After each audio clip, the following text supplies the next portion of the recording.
வைர நெஞ்சம் வைர நெஞ்சம். ஹலோ, சாரும் மேடமும் வீட்டில் இருக்கும்போது ஃபோன் பண்ணாதீங்கன்னு சொன்னால் கேட்க மாட்டீங்களா? முக்கியமான விஷயமா? ஒரு நிமிஷம் கொஞ்சம் இருங்க.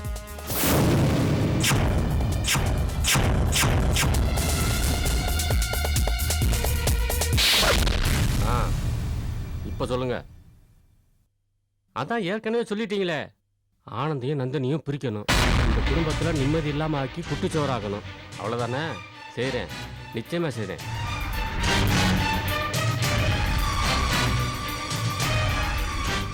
நீங்க சொல்லி நான் செய்யாம இருப்பனா?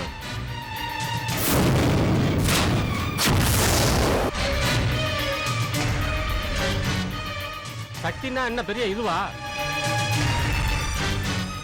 நீ சொல்றதெல்லாம் செய்யறதுக்கு நான் ஒன்றும் நன்றி கட்டவே இல்லை. வைமா போனேன்.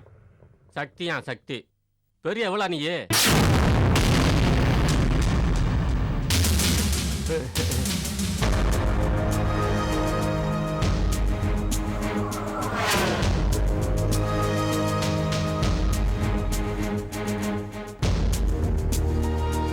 யார் போன்ல? தெய்வமே, யாரு போன்லன்னு கேட்டேன். சக்தி சக்தின்னு பேசிட்டு இருந்த யாரு? உங்க அக்கா சக்தி தான்மா. மெயின் ரோட்ல ஒரு பிசிஓல இருந்து பேசுது. இனி அங்க வர சொல்லுதுமா. ஆனந்தியும் நந்தினியும் ஒரு வழி பண்ணணும். அது ஒன்னாலதான் முடியும். வா, விவரம் சொல்றேன். எவ்வளவு பணம் வேணாலும் வாங்கிக்கன்னு சொல்லுதுமா. நான் கண்ணா பின்னான்னு திட்டி விட்டேமா. அது சரி, போன அப்ப அங்கேயே உட்காந்து பேச வேண்டியதானே? எதுக்கு திரு திருன்னு முடிச்சுட்டு வெளியே வந்து பேசுறேன்?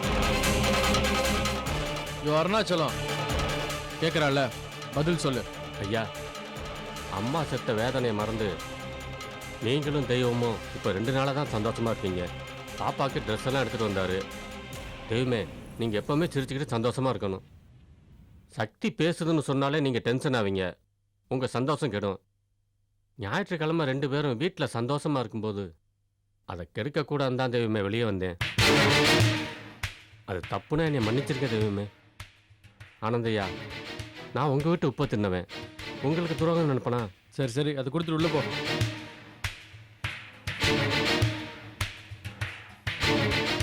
பாத்தீங்களா சக்தி பண்ற வேலைய? நான் சும்மா இருந்தாலும் அவ சும்மா இருக்காளா? இதுக்குதான் அவளை பழி வாங்கணும்னு சொன்னது. விடு நந்தினி, இந்த அருணாச்சலத்தை வச்சு நம்மள என்ன பண்ணிட முடியும்? என்ன பண்ண முடியுமா?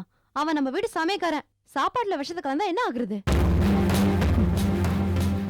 நீங்களும் பாருங்க அவ பண்ற வேலையெல்லாம். என்ன போய் எல்லாரும் கெட்டவன்னு சொல்றாங்க. ஆனா அவ எவ்வளவு பெரிய கிரிமினலா இருந்தா எங்க வீட்டு சமையக்காரனை வச்சு எங்களை கொல்ல முயற்சி பண்ணுவா. அவளை நான் சும்மா விட மாட்டேன்.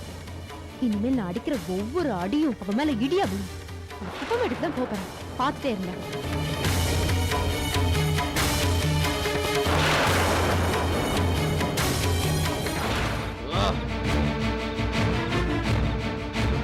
ஐயோ, என்னங்க?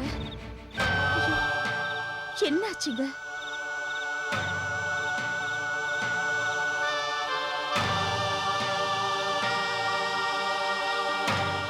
உடம்ப பாத்துக்கோங்க, ரெஸ்ட் எடுத்துக்கோங்க.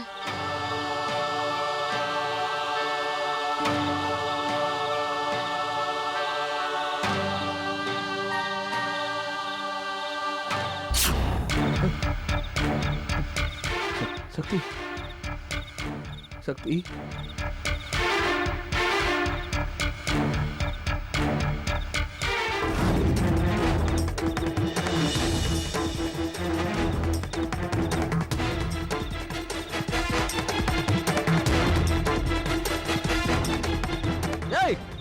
விஜய் விஜய் விஜய் இறங்கு விஜய் எனக்கு சொல்ல விடு விஜய் இறங்கு விஜய் நான் தப்பி இறங்கு சொன்னா கேளு விஜய் ப்ளீஸ் வேணாம்டா விஜய் வேணாம் விடு வேண்டாம் விஜய் வேண்டாம் விஜய் சொன்னா கேளு விஜய் விடுடா வேண்டாம் விஜய் இறங்கு சொன்னா கேளு அரசாங்கத்தை ஏமாத்துற தப்பு விஜய் விஜய் சொன்னா கேளு விஜய் அரசாங்கத்தை ஏமாத்த கூடாது விஜய் தப்படி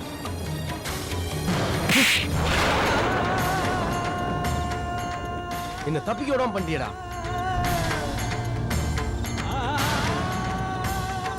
போதுமா, பாத்திரம் தீர்ந்துச்சா? உனக்கு வேணும்னா இன்னொரு 4 அடி அடி. பாத்திரம் தீர்ற வரைக்கும் அடிப்பேன். ஏன்டா இப்படி இந்த மாதிரி சந்தர்ப்பத்துக்காக எத்தனை நாள் காத்துக்கிட்டு இருந்தேன் தெரியுமா? பாவி பாவி எல்லாத்தையும் கெடுத்துட்டியாடா. முட்டாள்தனம் பண்ண முடியும். தப்பிச்சு எங்கடா போவ? போலீஸ் இல்லாத ஊருக்கா? இல்ல போலீஸ் உன்னை தேடாமலே விட்டுடுவாங்களா? அப்படியே நீ தப்பிச்சு போனாலும் ஒரு நாள், ஒரே ஒரு நாளாவது உன் பொண்டாட்டி குழந்தைங்களோட நிம்மதியா சந்தோஷமா இருக்க முடியும்னு நினைக்கிறியா? முடியாதுடா, நிச்சயமா முடியாது. எந்த நிமிஷம் போலீஸ் நம்மளை பிடிச்சிருவாங்களோன்னு பயந்து பயந்து ஊரூரா ஓடிக்கிட்டு இருப்ப. விட்டுருவாங்களா? உன்னை பிடிக்கிறதுக்காக உன் பொண்டாட்டி, உன் பிள்ளைங்க, சொந்தம் பந்தம்னு அத்தனை பேரையும் எடுத்து கொண்டு போய் போலீஸ் ஸ்டேஷன்ல வச்சு இன்கொயரிங்கிற பேர்ல நாசம் பண்ணுவாங்க, டார்ச்சர் பண்ணுவாங்க. உன் ஒருத்தனால உன் குடும்பத்துல இருக்கிற அத்தனை பேரும் கஷ்டத்தை அனுபவிப்பாங்க. பரவாயில்லையா? வெளியே போனா என்ன காப்பாத்திக்க எனக்கு தெரியும். கிழிச்ச இன்னைக்கு நீ தப்பிச்சு போவ, மறுபடியும் போலீஸ் பொண்ணு பிடிச்சி உள்ள போடுவாங்க, மறுபடியும் தப்பிப்ப, மறுபடியும் உள்ள வருவேன். இப்படியே உன்னோட வாழ்க்கை கடைசி வரைக்கும் ஜெயிலே கழிஞ்சு போயிடுண்டா. கொஞ்சம் நல்ல நடத்தியோட இந்த ஜெயில நடந்துக்கிட்டீங்கன்னா ரெமிஷன்கிற பேர்ல கூடிய சீக்கிரம் வெளியில போற வாய்ப்பாவது கிடைக்கும்ல. சரி, தப்பிச்சு போறதுக்கு இவ்வளவு அழகா பிளான் போடுறதுக்கு யோசிச்சியே, ஏன் ஜெயிலுக்கு வந்தோம், எதுக்காக இந்த தண்டனை அனுபவிச்சுட்டு இருக்கோன்னு ஒரு நாளாவது யோசிச்சு பாத்தியா? ஜெயில் தண்டனைங்கிறது எதுக்குன்னு நினைக்கிறேன்? உன்னை திருத்திக்கிறதுக்கும் நீ செஞ்ச தவற உணர்றதுக்கும் ஒரு நல்ல சந்தர்ப்பம். அப்படி நினைச்சிருந்தீங்கன்னா இப்படி தப்பிச்சு போகணுங்கிற எண்ணமே வந்திருக்காது. உண்மையை சொல்ல போனா நீ தப்பு செஞ்சுட்டு இந்த ஜெயிலுக்கு வந்திருக்க. நான் எந்த தப்பும் செய்யாம இங்க வந்திருக்கேன். அது என் விதி. ஆனா ஒரே இடத்துல இருக்கும், அந்த உரிமையில சொல்றேன். இது பாரு, நாம ஒரு தடவை இந்த இடத்துக்கு வந்துட்டா அதுக்கப்புறம் ஜென்மத்துக்கும் இங்க வரக்கூடாது. இப்ப கூட எனக்கு உடம்பு சரியில்லை இருந்தும் நான் ஏன் உன்னை தடுத்து நிறுத்தினேன் தெரியுமா? நீ மறுபடியும் இங்க வந்துடக்கூடாதுங்கிற ஒரே எண்ணத்துலதான். நீதி கொடுத்த தண்டனையை மறுபடி அனுபவிச்சுட்டு அதுக்கப்புறம் வெளியில போய் பொண்டாட்டி பிள்ளைங்களோட ஒரு புது வாழ்க்கை ஆரம்பிச்சு பாரு. அதுல கிடைக்கிற நிம்மதி வேற எதுலையுமே கிடைக்காது. சொல்றத சொல்லிட்டேன், இதுக்கு மேல உன் இஷ்டம். முடிவுங்கிறது நம்ம கையில தான் இருக்கு, அடுத்தவங்க சொல்லி வரக்கூடாது. என்னோட வெறுப்புகளை உன் மேல திணிக்கிறதுக்கு நான் ஆசைப்படல. இவ்வளவு சொல்லியும் நீ தப்பிச்சு போகணும்னு ஆசைப்பட்டீங்கன்னா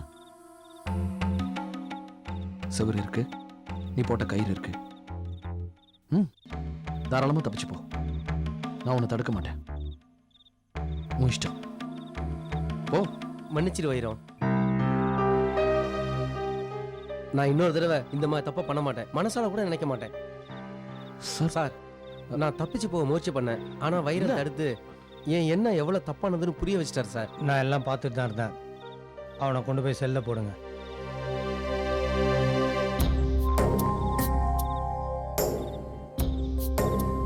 வைரம், உங்ககிட்ட நிறைய நல்ல விஷயங்களை பார்த்து நான் ரொம்ப பெருமைப்பட்டிருக்கேன். ஆனா நீ இன்னைக்கு என்னோட குருஸ்தானத்துல நிக்கிற. ஐயோ சார்.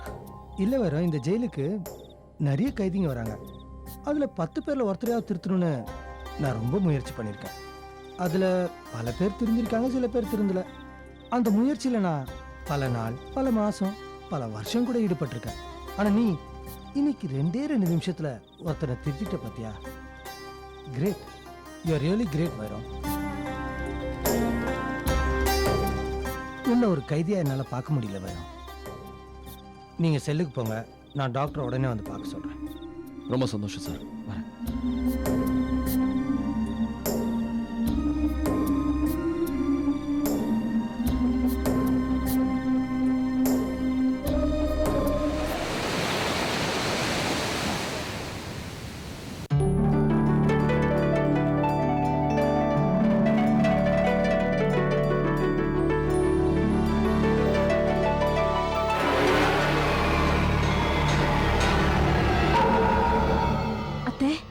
அத்தை, எழுந்துருங்க. என்னம்மா? அங்க பாருங்க.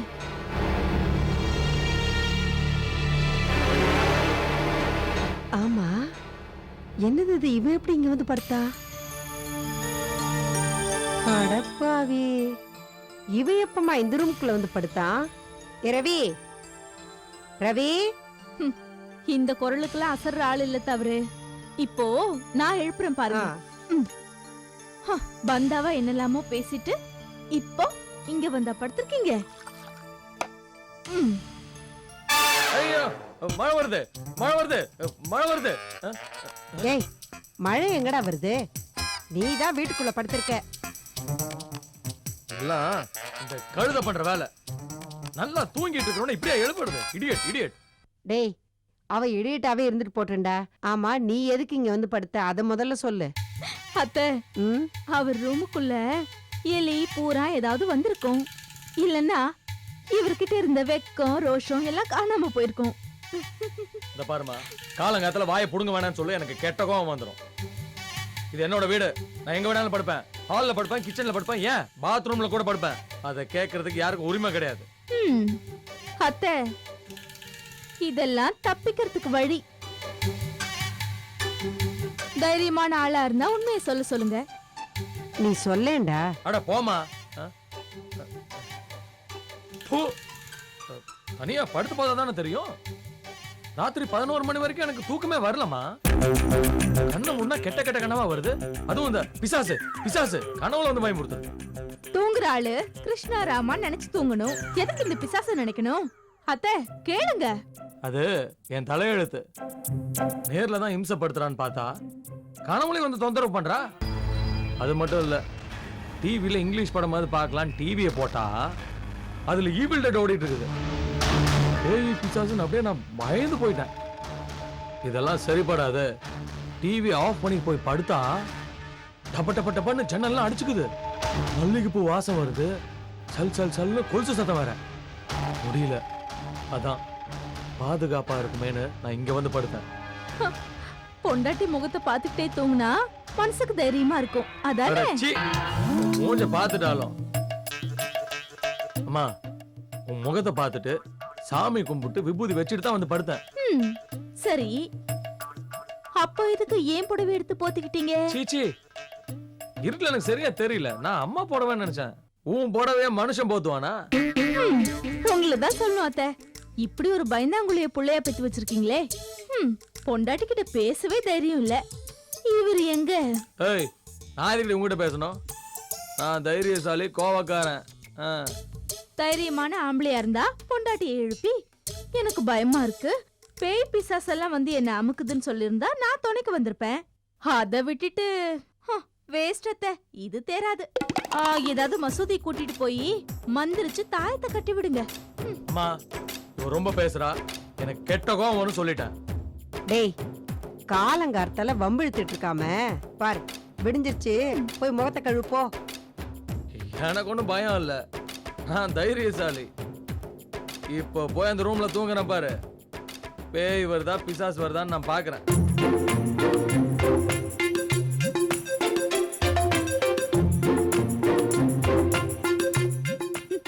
அத்தை,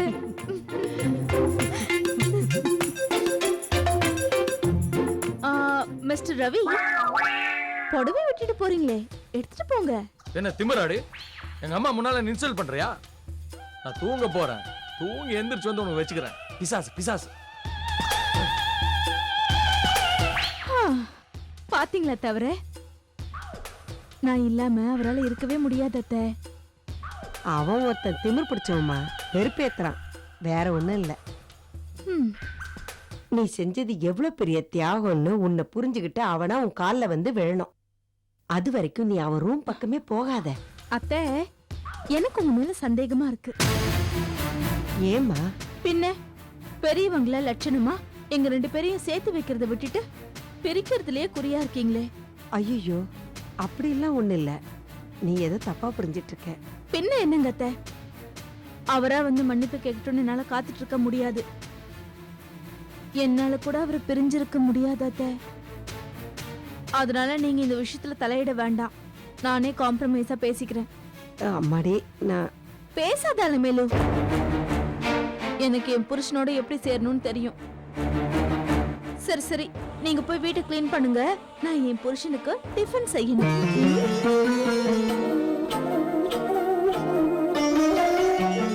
ஆண்டவா, நான் என்ன பண்ண போறேன்னு தெரியலையே. இதுங்க 2 இப்படி இருக்கே.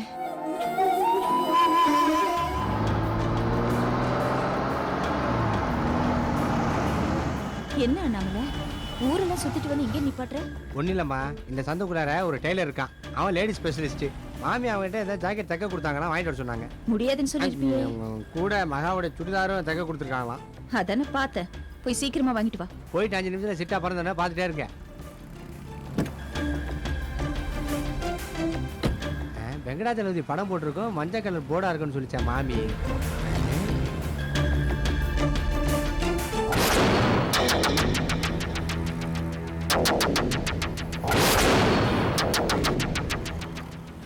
ஆஹா, மதன்ல இவங்க எங்க நிக்கிறான்? இருறா வரேன் இப்ப. அம்மா அம்மா சீக்கிரம் வாங்க வாங்க. என்ன அண்ணாமலை? அட வாங்க.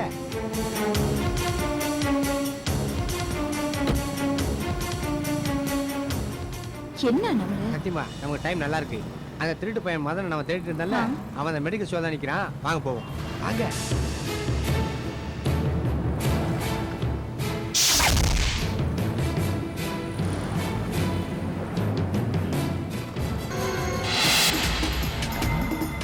அம்மா அது போறான் பாத்தீங்களா? அந்த திருட்டு பையனை கைகளும் பிடிக்கணும். அவனை இப்ப அண்ணாமலை அவசரப்படாத. முதல்ல அவனுக்கு தெரியாம நம்ம ஃபாலோ பண்ணுவோம். இந்த ஏரியால அவன் எங்க இருக்கான்றத நாம தெரிஞ்சுக்கணும். அதான் ரொம்ப ரொம்ப முக்கியம். இவன் தான் நமக்கு கடைசியா கிடைச்சிருக்கிற துருப்புச்சீட்டு. இவனை நம்ம மிஸ் பண்ணக்கூடாது. சரிம்மா வாங்க.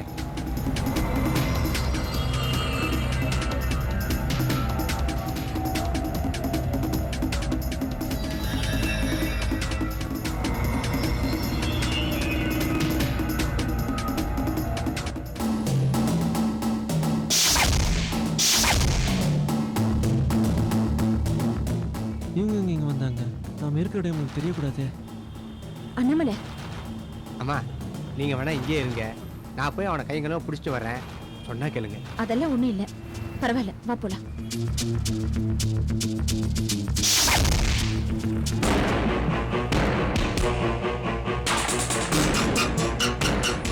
அம்மா இவனை ஃபாலோ பண்ணிட்டு தான் அவ்வளோ தூரம் வந்தோம். திடீர்னு ஆளக்கானுமே. அவனை நாம மிஸ் பண்ணிட்டோம். என்னம்மா இது?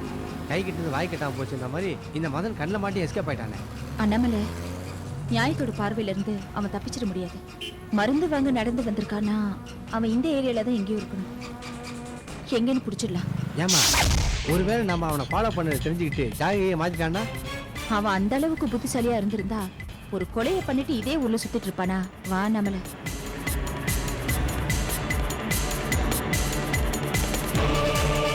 கொலையாளியை கண்டுபிடித்து விட்டீர்களா?